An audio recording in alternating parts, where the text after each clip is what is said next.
when we hit those speed bumps, when we hit those potholes, if you can remember to ask yourself the question, what do I want my attitude to be? It will make a real difference to you. And it won't make just a real difference to you here at the hotel in Chicago. It'll make a real difference to you when you're dealing with your customers, with your clients, and with your work colleagues when you go back to work. So, knowing the people here in this room, I know that everyone here in this room does not have any difficult colleagues to work with, right?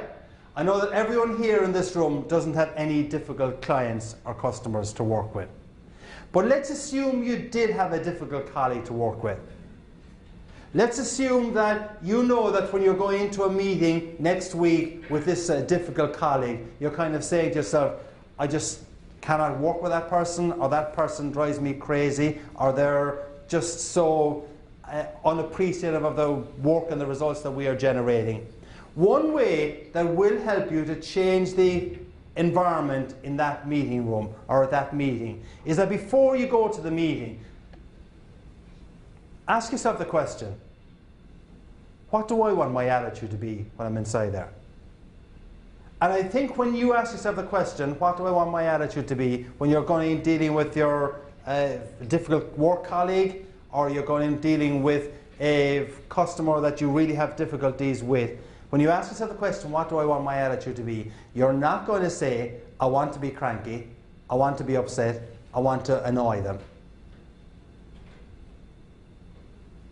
I think if you ask yourself the question, what do I want my attitude to be, you're probably going to say, I need to get something out of this meeting.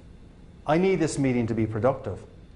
And when you ask that question, what do I want my attitude to be, I think it will shape the format and your thinking for that meeting.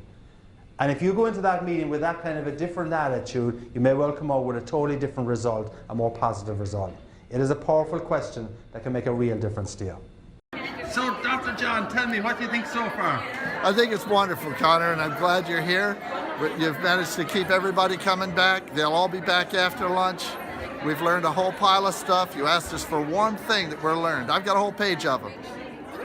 Denise Proud. Denise, what did you think about the Irish guy? The Irish guy was awesome today. We loved having him. He was motivational, inspiring.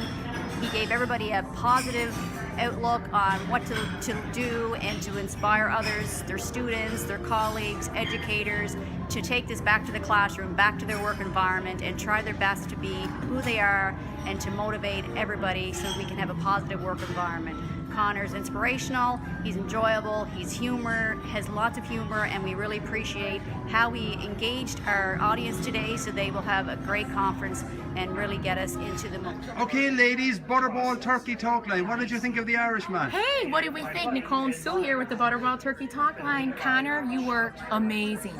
So good. So good. Engaging. We might have to even have you back. Yeah. Thanks, Conor. Turkey Talk Liner's loving it. Loving it, yeah. Thank you very much. It's been a pleasure. Thank you.